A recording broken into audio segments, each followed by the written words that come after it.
चलिए इस क्वेश्चन का सॉल्यूशन देखते हैं। ये क्वेश्चन काफी इजी है, अगर आप इसको अच्छे से देखते हैं तो बिल्कुल 1 मिनट के अंदर बन जाएगा। इस तरह का क्वेश्चन जब भी देखें तो ज्यादातर आप 99% संभावना ये होता है कि ये सारे किसमें होते हैं, समांतर क्रम में। किसमें होते हैं, समांतर क्रम में। लेकिन फिर भी एक बार चेक कर लेना है, क्योंकि साइंस में आप आंख मूंद के आंसर नहीं दे सकते।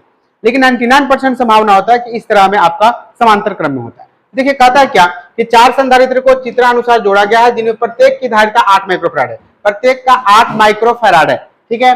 ए और बी के बीच में तुल्य धारिता क्या होगा, तो ए और बी के बीच में तुल्य धारिता मतलब ये 4 कैपेसिटर के बदले एक कैपेसिटर आपको लगाना है, जिसकी धारिता आपसे पूछ रहा है कि कितना का लगाएं। तो ऑप्शन में दे रखा है 32 माइक्रोफैराड का लगाएं, या 2 माइक्रोफैराड का, 8 माइक्रोफैराड का, या 16 माइक्रोफैराड का। तो क्या होगा आंसर, तो क्या है आपको सीरीज और पैरेलल में अंतर क्या है देखिएगा।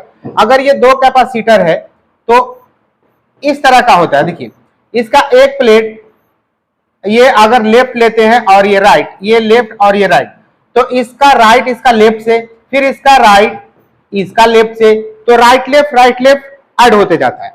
और पैरेलल में क्या है, पैरेलल में देखिए अगर ये लेफ्ट है तो ये भी लेफ्ट है, ये राइट है तो ये भी क्या है आपका राइट है, इस तरह से जुड़ता है। तो ये हो गया पैरेलल में, ठीक है। मतलब एक ही टर्मिनल से सारे आपको जुटे रहते हैं, और यहाँ पे टर्मिनल से सिर्फ एक ही प्लेट जुड़ा रहता है, और लास्ट में भी टर्मिनल से सिर्फ एक ही प्लेट जुड़ा रहता है। समझ में बात है। तो ये सीरीज का कॉम्बिनेशन है, किसका कॉम्बिनेशन, सीरीज का। और पैरेलल में क्या है, टर्मिनल से सारे प्लेट जुड़े रहते हैं। एक कैपेसिटर का राइट सारे प्लेट एक साथ और लेफ्ट सारे प्लेट एक साथ, दिख रहा है ना। तो यहाँ पे देखिए क्या है, क्या सबका लेफ्ट एक साथ है और सबका राइट एक साथ है या नहीं, या एक का लेफ्ट एक का राइट है, तो उसको हमको पहले चेक करना है, ठीक है, तभी क्वेश्चन बनेगा, अन्यथा नहीं बनेगा। तो देखिए ए ये टर्मिनल है, तो टर्मिनल से कितना प्लेट जुटा, देखिए तो एक प्लेट ये जुटा ना डायरेक्ट, दूसरा प्लेट यहाँ पे तार आया है, वायर आया है, तो एक प्लेट ये जुटा, फिर यहां से आया है तो एक प्लेट ये जुटा, फिर यही तार यहाँ पे आया है, ए से ही निकला है ये तार, यहाँ पे आया है तो एक प्लेट ये, यानी कितना प्लेट, 1 2 3 4, एक ही टर्मिनल से 4 प्लेट, तो बाकी 2 ही टर्मिनल है, तो एक प्लेट से 4, सॉरी एक टर्मिनल से 4, तो जो 4 बचा वो किससे जुटेगा, बी से। तो 4 प्लेट ए से 4 प्लेट बी से, तो किसमें होगा, तो ये होगा आपका समांतर क्रम में।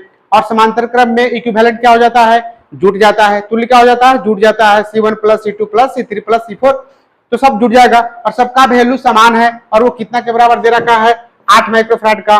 तो 8 + 8 + 8 + 8 कितने बार, 4 बार, तो 8 चौका 32। तो इसका आंसर क्या हो जाएगा आपका 32। आपको पेन भी उठाने की आवश्यकता नहीं है, ठीक है। तो इस तरह से आपसे क्वेश्चन बनना चाहिए। पढ़ने का मतलब यही होता है कि बिना पेन उठाए भी क्वेश्चन हम बना सके, अच्छे क्वेश्चन बना सके।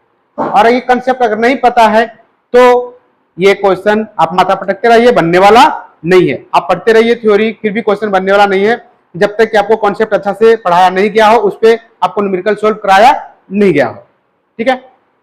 चलिए मिलते हैं इसी तरह का वीडियो के साथ, और उसमें कॉन्सेप्ट के साथ कि किस तरह आपको क्वेश्चन बनाने का स्ट्रेटजी होना चाहिए, किस तरह का अप्रोच होना चाहिए, ठीक है। चलिए तब तक स्टडी करते रहिए, बाय।